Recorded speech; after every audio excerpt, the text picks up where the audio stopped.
Welcome to this week's Humpday Hangout. My name is Zevotek. I'm a research engineer with UL's Firefighter Safety Research Institute. And today we have the opportunity to go over some research with our friends from the International Society of Fire Service Instructors as we look into a project we partnered with.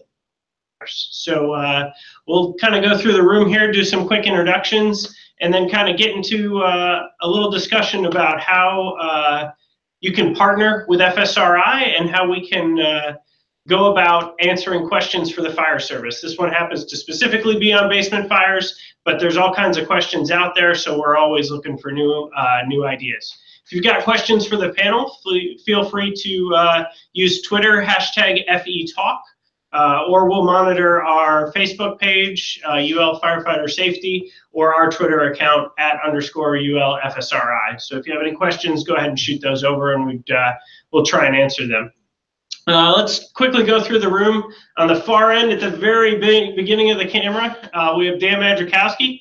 Dan, why don't you tell us a little bit about the project, and then we'll kind of work our way this way. Certainly. So ISFSI asked if we wanted to join with them on support of a AFG grant to look at the hazards of basement fires, and more appropriately go beyond that and see how you could fight them. What are some of the best tactics and tactical considerations for them? So UL had conducted studies in the past where we looked at legacy flooring type materials, solid wood joists with plaster lab protection, and then with gypboard and then no gypboard wood I-beams, lightweight steel trusses, parallel cord trusses, all that. So we understood a lot about the collapse, both in the furnace environment, the standard testing environment, as well as in a townhouse type environment with a 20-foot span. Of course, that work led into some of the Governor's Island work, where again, we did some basement collapse work.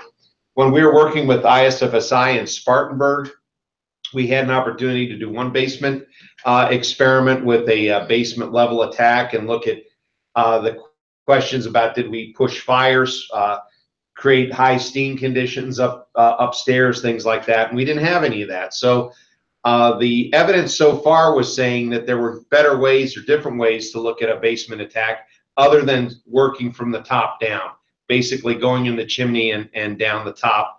But it was recognized that there are departments that have, as a chief from DC will tell you, for 100 years, have success every time attacking a basement fire.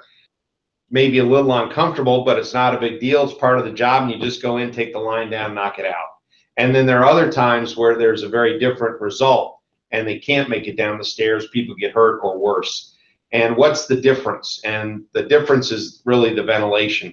So this project was focused not on structural collapse at all. In fact, we designed the test prop so it would not fail in that way, but all about changes in ventilation.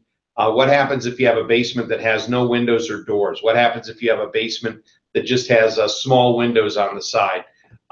What happens if you have an at-grade level entrance to the basement, a service door or sliding glass doors or something like that? Are there different ways to approach the fire? That's what we're looking at. And also alternate means, whether it be piercing nozzles, cutting the band board, getting a line in there. How can you get water in that space and cool it, and what value does that bring? So that was really what we were studying, and we ran a series of experiments throughout the summer.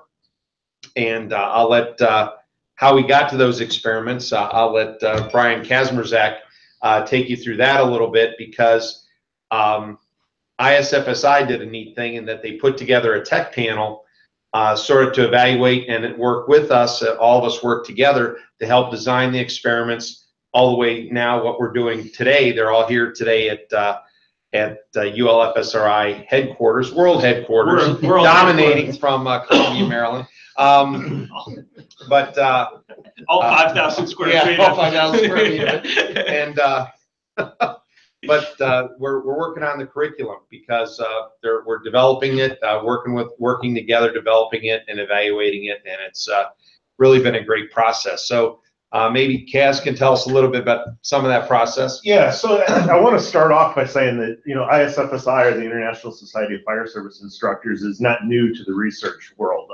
We've had several AFG grants, starting with our building construction grant back several years ago. And then the two Spartanburg grants where we partnered with NIST, and then the Principles of Modern Fire Attack program that we put out, which took a whole bunch of the research and put it together, and now this. And the partnership with UL has been amazing, and being able to work together with these guys. But what was really cool about this tech panel is we were able to bring people from all the major fire service organizations together. It wasn't just ISFSI, but it was people that either had experienced a line of duty death, that their organization, whether it be IAFC or the VCOAST or the company officers, et cetera, they all had an interest in this. So, you know, we had our president, Steve Pegram from Goshen, Ohio. We had myself, we had Chief Gary Morris out of Arizona, Brian Taylor out of Ohio, Chris Divver out of New Jersey, now Arizona, who's here with us today but hiding off camera. John Culbertson out of Montana, Ed Klein out of Pennsylvania, Kirby Kerber, Steve's dad, out of Pennsylvania, Murray Laughlin from NIOSH, Frank Cook from Coleraine Township, which was a double line of duty death, so he brought a lot to the table. Adam Thiel, the fire commissioner from the city of Philadelphia, and obviously they just had their line of duty death report released by NIOSH, so that was one of the case studies. Mike Cochran out of San Francisco, and the Diamond Heights line of duty death that he brought to the table. Seth Barker here sitting next to me, George Stapleton, who at the time was with the Pennsylvania Fire Academy and has now moved on to South Carolina. Tim Leidig, who's here with us today from West Chicago, and then Brian Claiborne.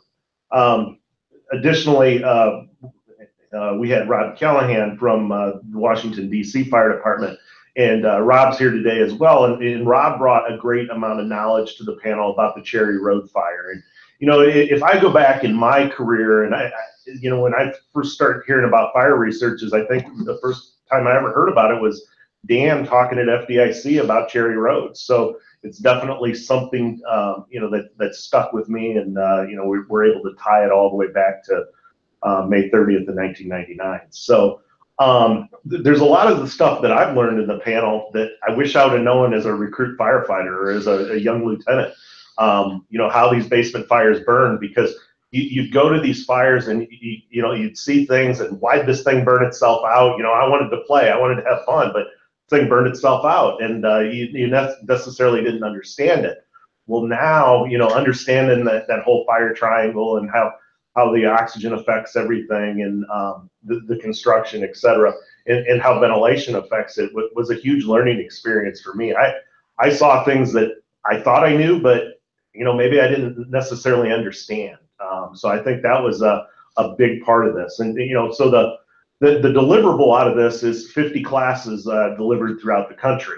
So we'll have 8-hour classes scheduled, hopefully in almost every state. There'll be a couple states that just based on their construction and lack of basements, I don't think we're going to get to, but almost every state's going to receive a class, and it'll be delivered free of charge, courtesy of the Assistance to Fire Act grant. So that's what we're here doing today, is finishing up the curriculum, tactical considerations, et cetera, and really taking all of the lessons learned from all these different events and putting it together in a package that we can deliver to the fire service. Thanks, Brian. I mean, it's interesting to me because this is one of the first times where we've kind of adapted the dissemination method. So FSRI typically disseminates most of our research online, because that's the best way we can access the most amount of people efficiently. As much as Dan would love to travel to every fire department that wants Dan to come talk about basement fires, it's just not practical, so we go about it that way. But this partnership really does allow us to kind of branch into that traditional fire service education method, which is someone in front of you talking to you about either their experience or what they've learned through somebody else's experience, and being able to tie it all together. Not only that, being able to craft the message so it's one unified message every time it's taught is just, it's a challenge we deal with just trying to do online courses. So I feel for you guys as you're trying to put together the package today to get it out there to firefighters. But having it offered 50 times throughout the country is going to be 50 more groups that hear about fires such as the Cherry Road fire. And every time I have the opportunity to talk a little bit about basement fire research that we've done, I'm always amazed at how few people actually know that fire and know what happened there and know some of the lessons from that fire. And I'm going to kind of put the chief on the spot here, but I mean, even in DC, is it a well-known incident? Is something that, you know, if you go into a firehouse and mention Cherry Road, those guys are going to be able to talk about it, or is it kind of one of those things that's pockets of people? Well, I think it was obviously well known years ago, or right after the incident, especially after Dan and his group was called in to do the initial fire dynamic modeling. But it's been 18 years. A lot of new people probably really don't know about it. A lot of things have changed. You know, our standard operational guidelines, which are very good and solid, we have to now look at it and say, because of these studies, do we have to rethink how we're doing things? And we're not going to throw out our SOGs. They're the foundation we operate on, but we have to understand there's other factors. And what these tests have really shown clearly over the years, and they've gotten better since '99. I mean, every day they're getting better. That we have other options, and we have to consider, you know, what level we're attacking the fire from. We have to consider, most importantly, controlling ventilation and understanding why we were successful prior to Cherry Road and what gave us problems as a result of Cherry Road due to ventilation. So we're involved with it. We are putting a heavy emphasis in our revised SOGs out of these studies, and I think it's going to allow our department to operate aggressively like we always have been in the past, but we're going to make more intelligent decisions. How are those SOG changes received down the line? Well, we're you know, it's that's a tough question. I know it's we'll see. I mean, I'm involved with it, and I don't really hear directly from the people. There's going to be a lot of concerns, like anything, and you know what? There was heartache. I remember when we went from 3/4 boots to turnout pants. You know, that was a major heartache. So this is going to be another thing. It's change. We in the fire service generally, you know, we're comfortable. We don't like a whole lot of change. But this is coming, and I think it'll be good for our department. And it's really what we're finding out. A lot of this stuff isn't new. I think the technology and Dan and the groups are able to show us through their testing, which emphasizes. But a lot of this stuff really isn't that new.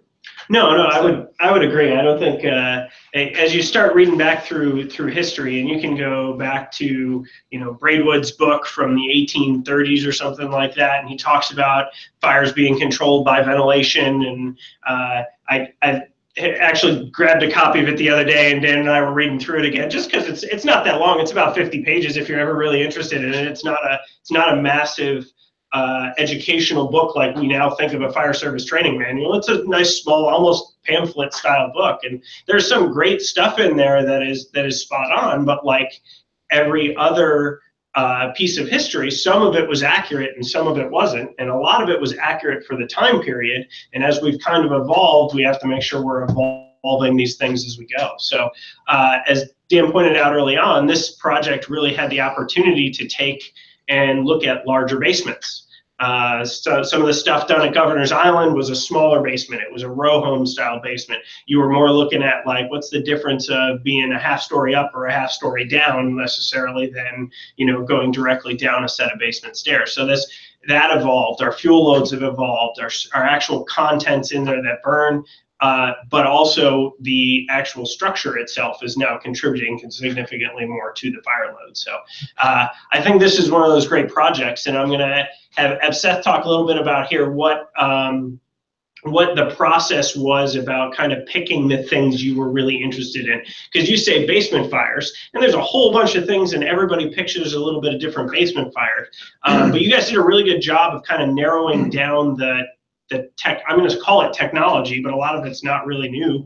Bresnan distributors and fog nozzles and piercing nozzles, and how you wanted to test those. How did the panel go about really kind of hammering down the ones that were more interesting to them? Yeah, it was interesting in the beginning because everybody really had a lot of heartache on what we called these basement types. And basically, you know, following Dan's lead here, we came up with 3 different types of basements.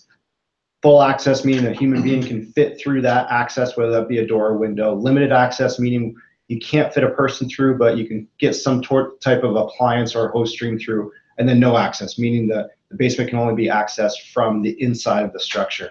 And so just coming up with those three basic fundamental concepts in the beginning kind of steered the whole process.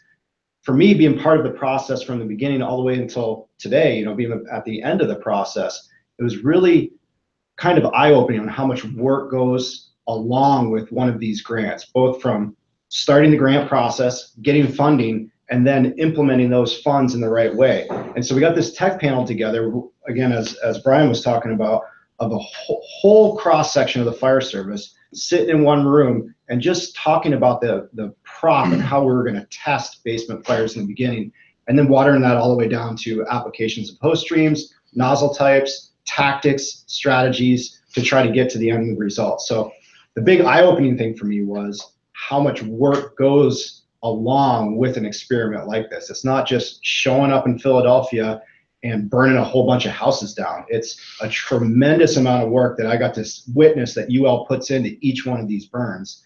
And so I can't remember what the exact hours were, but it's like, how many hours per burn do you think you guys put in? Whatever we put in for the estimate, we shot way out. We always shot out of the line. I mean, the prep time was 2 days. Typically, between 2, in some cases 3 days, because of the amount of rebuilding that needed to be done. Yeah, and that's, I mean, you say days, and most people think, 8-hour day. Well, Dan works half days. That's 12 hours. You can work 12 hours and work a half day. And sometimes, in a lot of instances, that type of stuff gets done even after that point. I mean, there was a burn. They were there till 10 o'clock at night doing mop up and cleaning up afterwards. So whatever we do estimate for the man hours, we were on our second or third rotation of fire service at that point in time. Yeah, with the firefighters no longer wanted to be there that day.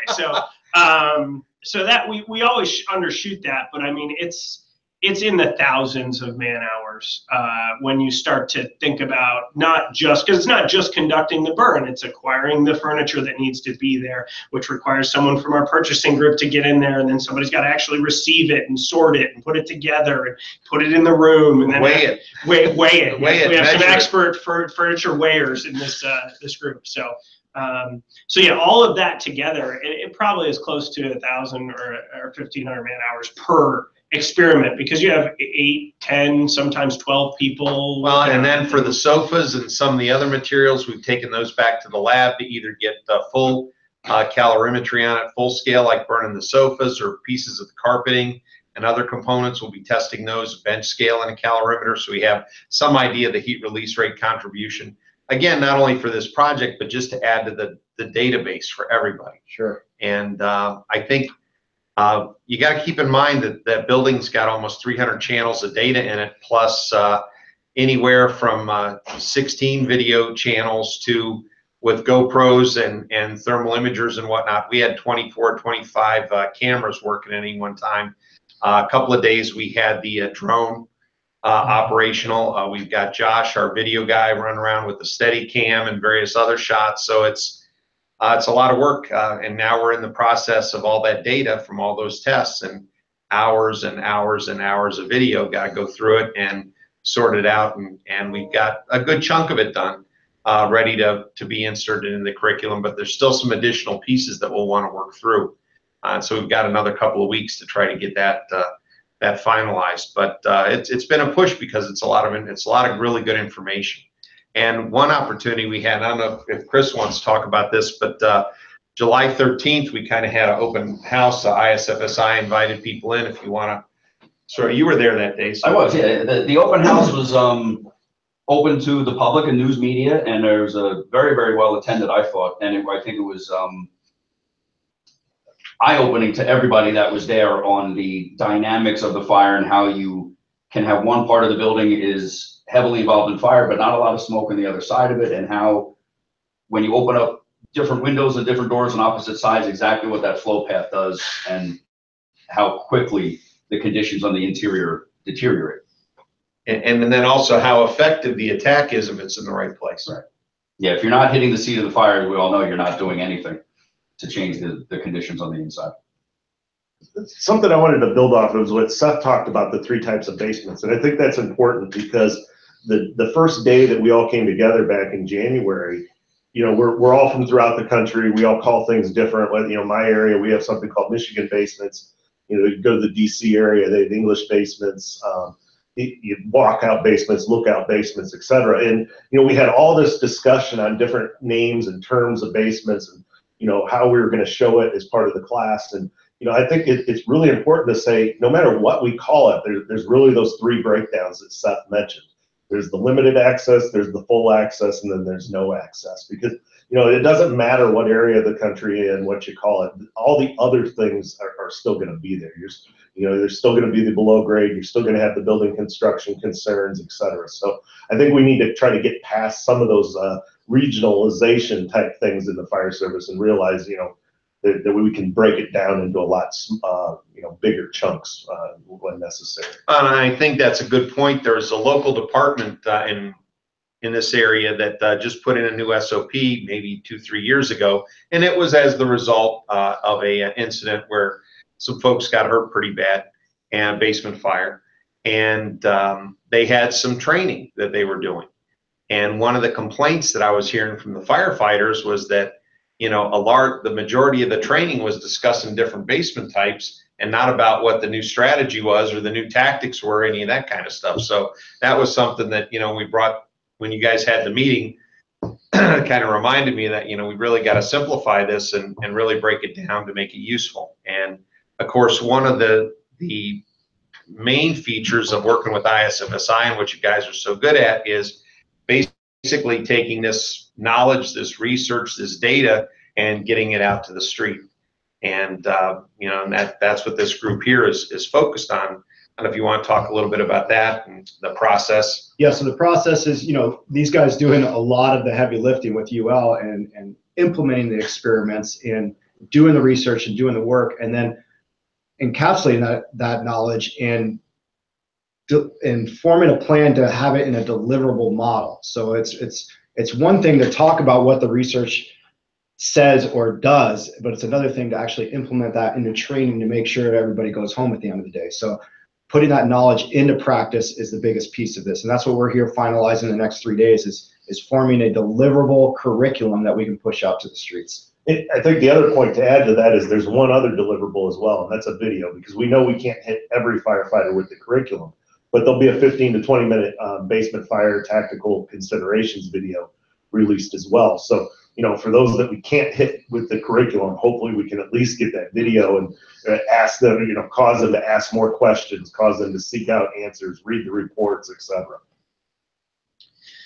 Yeah, no, I think that's the deliverable is the tough part. How do you package it in a manner that has not just regional specific definitions into it, but not only that, but regional specific tactics, because everybody calls something a little bit different, and how do you kind of make that universal throughout the country? And I think the realization that it's not going to be universal around the country is probably the best thing you can do. And you guys do an excellent job of tailoring it so that your instructor has the opportunity to talk about, hey, we see this, and obviously, here's a type of basement that you may see in the Northeast, but we're not in the Northeast, so we're going to skip over this one and we can move to the next one. So I think the instructor notes and the PowerPoint presentations really kind of build off that. But one of the things, of course, everybody wants to know is not how we did it or what we did, but what were the results? Like, what did we realize out of it? And Dan has been doing this for over 30 years and still comes up with some aha moment after every single one of these burns, which results in 5 more burns and a lot of extra work. But it's all good stuff. And as we develop those, I think it'd be nice if we could kind of all just hit quickly on, what was your big takeaway? I mean, what was the one thing that you saw that was like, oh, that now clicks in my mind, whether with an experience I had in the past or something that I had, that you were kind of looking for in the, and we all have preconceived notions, what you thought you would have seen and what actually occurred. I'm going to put Dan on the spot because he's the one that had a chance to look at the most of it so far. But Dan, on the research side, what was the big one? What was the on the research side, we don't have a lot of burns for below grade fires, and so the initial couple of fires that we conducted basically put themselves out, and in part because the fuel load was so rich, it ramped up really quick. We didn't get a lot of the material that it was burning into was engineered wood as opposed to regular natural wood, so we didn't get a lot of deep-seated burning. We didn't get a lot of smoldering carrying on. So we had a smoky mess down there, but we really didn't have much of a fire. And so we did that a couple of times by changing the ventilation, by opening the basement door at the top of the stair, ran it again. Fire pretty much put itself out. Opened the front door at ignition. So now we had a flow path from the basement up the stairs and out through the front door. Didn't see a much change. Then we introduced a leak. So something on the order of a dryer vent, 6-inch tube or a couple of 6-inch tubes, low to the floor in the basement, and that sustained the fire. That kept flames at the ceiling. Didn't allow it to transition to flashover necessarily. Didn't quite have enough air. But the very interesting thing it did was, because we had a front door that was open, and that vent was, the exhaust vent was much bigger than our inlet vent, a floor below, or effectively our vertical vent was much bigger. We had negative pressure in the basement. And so then when they put the penetrating nozzle in to cool it off and punch that hole through, everything just sucked down that hole, which surprised everybody. Yeah, I mean, it's the physics they're not going to change. If hot gases leave the basement, they need to be replaced with something, or you result in a negative pressure. And if you don't have enough air moving in, it's going to create that negative pressure down there and make that occur. I think that was one of the interesting things for me too, was the size of the inlet that you needed to sustain the fire is not much. So when Dan says, you know, we didn't have a lot of below grade fires, we did a couple all sealed up and everything went out.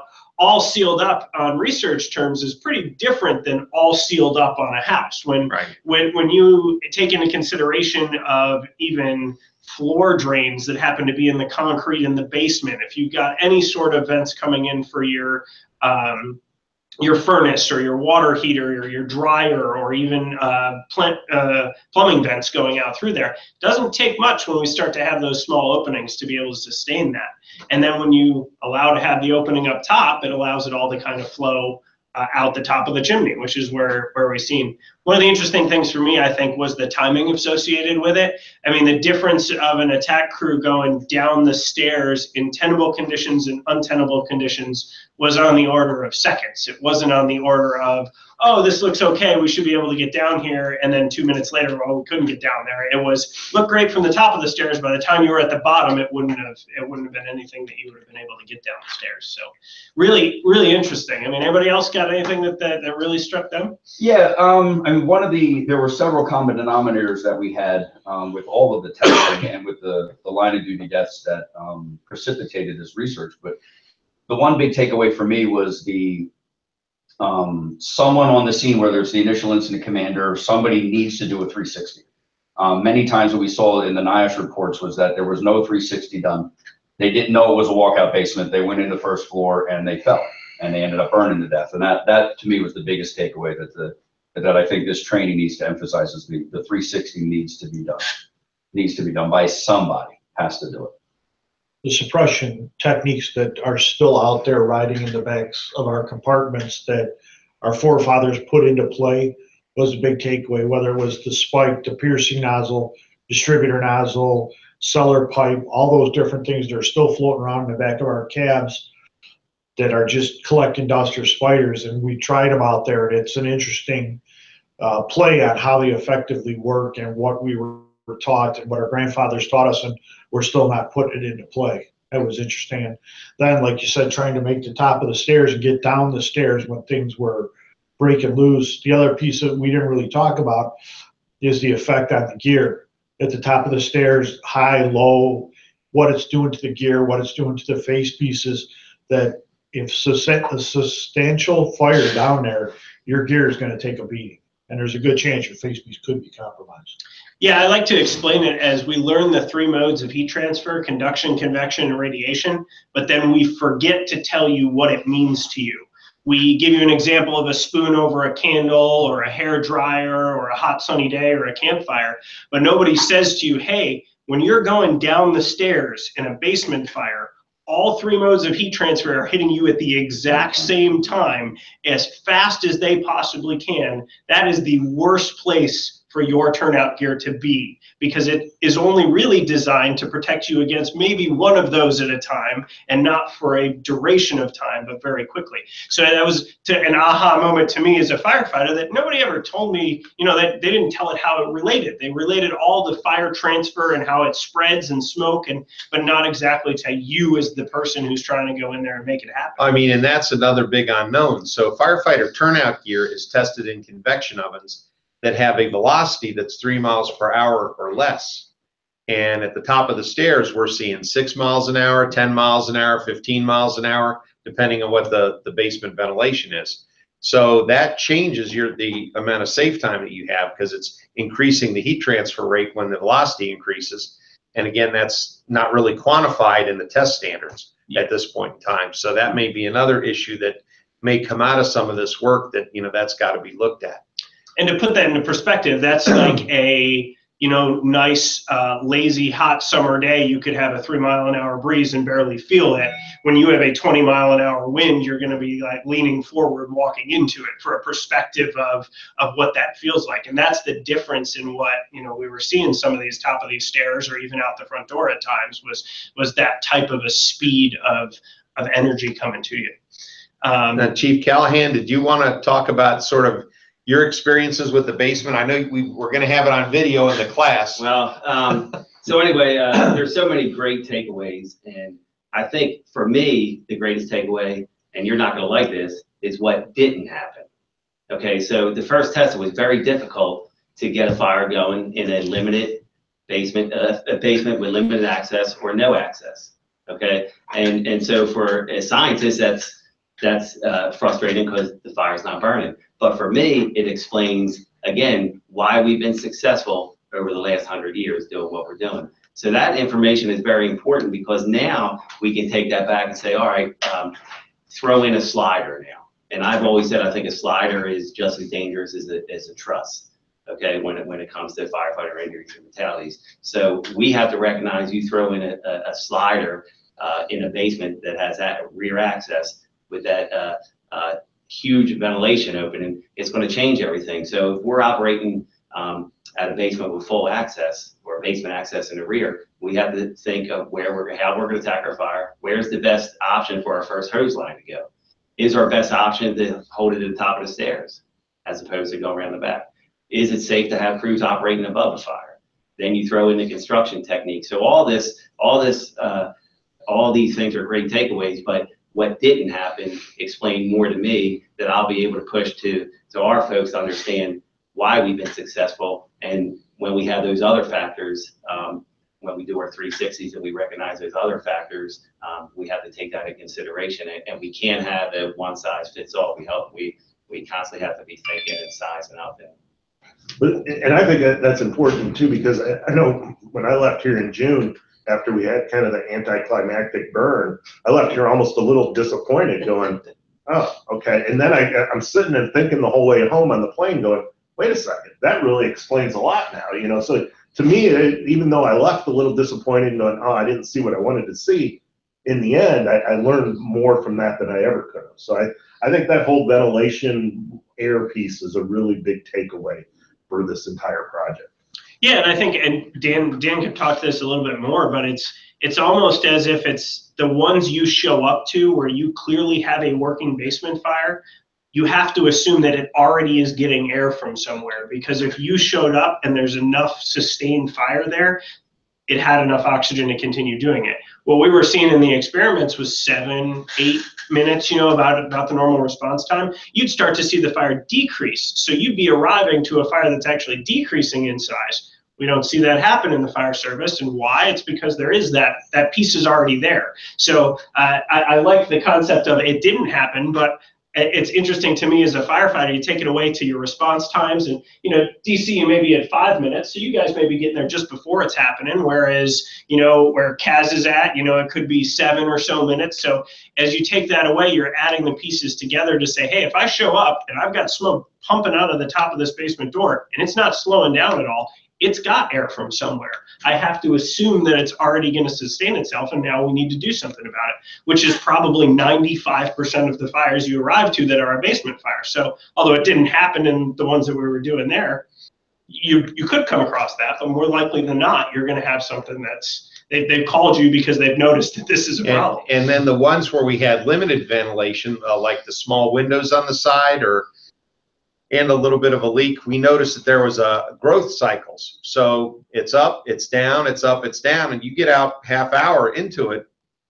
And again, this relates back to when did somebody call you? And now all of a sudden you've got a real problem, right? So the trusses would be gone.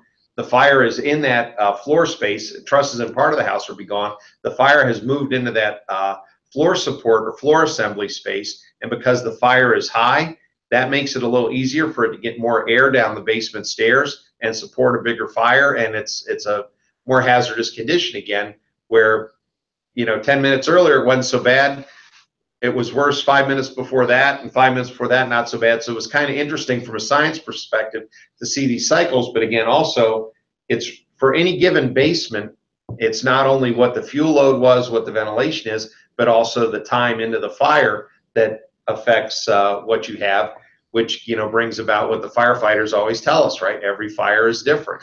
And so that's why the more ability we can give you to have alternative tactics and strategies or tactical approaches, you know, whether it's water through a window or cutting a band board and getting a piercing nozzle in there, or going down through the floor, all these, or in some cases, depending on your timing, just as simple as closing the door at the top of the stairs till your crew's ready to go. You know, all these kinds of things come into play. And I think, you know, there's still a big challenge for ISFI, not only to deliver the program, you know, in terms of a PowerPoint and the face-to-face, but there's another step yet where it's got to get turned into drills, training drills. And there's some of the things we saw with, you know, just using nozzles, and Robin's seeing this with the fire attack thing too. Whether or not you're even doing a fire, just having your firefighters use some of these tools or nozzles, they can visualize and see where the water goes and see would it go where it needs to go. For example, if you put a straight stream and you just point it down at the ground, where's all the water end up? Flat on the ground. Is that where you need the water in a basement fire? No, you need it on the ceiling assembly, and hence, you know, that flow something like a cellar nozzle or a Bresnan distributor, and see where how that's throwing the water up, and you can see the difference. Or put a fog on a real wide angle and see would that do the same job lowering it through the hole. Sure, that would, you know, have impact as well. So these are all things that we tried in the testing, and I think as part of the proof, so to speak, those are things that training officers can try in their own departments to help visualize and show their students. They can look at the videos, sure, but they could also do it themselves and get a feel for it without having perhaps to do the whole, you know, experiments and all that kind of thing. Oh yeah, absolutely. I think that's one suggestion I would actually have for the Society of Fire Services instructors, is to include those pieces in there. We're trying to get them in the fire attack report now of, hey, you don't need to flow a hose line to know how water operates when it hits a service. We wash fire trucks on a regular basis in the fire department. We use a hose. It's not as big of a hose, but the same physics of how the water breaks up applies. So if you understand how the water breaks up, it doesn't matter how big the hose you're using, it's going to break up the exact same way all the time. Another interesting piece for me that I was pretty sure actually was not going to happen was water always made things better. Always. And even when we were going in a small basement window from the opposite side of the basement, water still seemed to make things better in the basement. It made it so it was, if you had to go down the stairs, because that was your only option, that it seemed to make it better. It was the speed of getting the water there that was important, not necessarily, I was surprised that it was not necessarily about how it went into the basement, as long as it went in the basement. Yeah. If it went down the stairs, it wasn't necessarily going in the basement, but if it went in a window, if it went in one of the bottom doors, if it went through the floor, any of those methods had an impact on what was going on in the basement. So water still always makes things better. We still haven't got to a point where it makes things worse yet. So yeah, one thing that was surprising to me is everybody had preconceived notions coming into this test. Mine was, we're a big transitional attack fire department, and we've used piercing nozzles since I started my career. And so when we're formulating a plan of this test and what we're going to use for nozzle types, you know, that was the torch that I was carrying high, is you have to test this piercing nozzle. I even went back to my fire department, filmed it, sent it to Dan, showed him the GPM rate, the whole deal, to make sure that this got in the test, because I was convinced that this nozzle was going to make all the difference in the world. And the surprising aha factor for me was it doesn't matter what nozzle, it's the quickest amount of water, the most amount of water from the safest location. It always kind of defaults back to that. Right, and it's all, you always have to get to the seat of it. I mean, don't discount the fact that you are going to have to go in the basement at some point in time. Every single one of these fires, we still had to go in the basement and put it out. Even the ones that burned themselves out because we didn't have any ventilation, there was still something in there that we needed to put out when we were done. It wasn't completely out. You're always going to have to get in there. But if you can, make that approach more efficient and more effective, I think that's what we're talking about here, is applying water in a method that's going to make it so you can get to the seat of it faster. We're not saying don't go in there. We're saying, hey, here's some options you have to make it so you're quicker to get to where you need to get. And that was another one for me as we were doing some of these, even the ones where we have fire coming out the slider door at the basement and we start the attack from the slider door and go in. It was all about getting water to all the pieces in that room as fast as you possibly could do it. And in this instance, it meant going in and making a left turn, going forward and making another left turn, which even from grade was an uncomfortable attack due to the size and volume of fire that was in there, but you still had to do it. That was part of the whole process. So I like the word aggressive and I don't like the word aggressive. I like it because if you throw it in front of anything, then every firefighter wants to try it. But I also don't like it because it takes some of the thinking out of it, right? Like you do have to think as a fire officer, and basement fires are probably one of the most challenging for the fire officer or any below grade fire for that instance. So this project definitely hit those items. We've got like 10 or so minutes left. What's the deliverable time frame look here for the results, and when are the courses going to be announced? We start scheduling classes in January. So actually, you can. Lee is scheduling them now. She's working with the North American Fire Training Directors to get them scheduled in the States. I think our first ones will be in January, and then we have all of 2018 to get it done. So today and the next couple days, and then the December is crunch time for us. This has to be done because we know we're going to be on the road teaching it come January. Yeah, so to get more information on that, you just email isfsi.org and get in contact with Lee Hubbard, and she can schedule a class in your area. Oh, excellent. Yeah, so for those of you out there that missed it, isfsi.org and just email. Yep. Go to our website, quick link there, and you'll be able to figure out exactly what to do and how to get more information about the class. Excellent. Last piece I want to talk about, because I think it's so important when we talk about fire service instruction, is you guys are doing a train the trainer part to this, right? So Seth, can you tell me a little bit about why you guys think it's so important to do the train the trainer piece, not just, hey, here's the information, teach it as you'd like? Yeah, we want to create consistency across the board because we're pushing this out to 15 different instructors through the ISFSI, and we want to make sure that everybody's saying the same thing and interpreting the data and the research the same way. And so, UL is obviously a big part of this train the trainer that we're hosting tomorrow. And again, it's about delivering a consistent message across the board so our instructors are well-versed, well-educated, and saying the same thing. Well, and I think the other important piece is, Dan will be kind of one of our leads tomorrow in that train the trainer pieces. If for any of the questions they have, they can ask the engineer himself, and okay, here's the science behind it. This is kind of why it happened, and so and I think that's a big piece to the whole project, but especially for that train the trainer, is we can't just tell the how any longer. We have to be able to tell the why. And that's what tomorrow is all about, is that why piece of this. Yeah, I blame Dan for that, the why. He's been telling everybody to understand why. Now they all want to know why, so we don't have to tell them. Yeah, so I mean, it's hugely important to create that consistency again, and it's also, we want to make sure that everybody thoroughly understands the information. It's one thing just to stand in front of a PowerPoint and dictate that PowerPoint, but we've created this 360 ownership by having the whole tech panel involved, UL involved, and now with the instructors. So everybody wants to pay it forward and deliver a good product, and we need to have them all own it.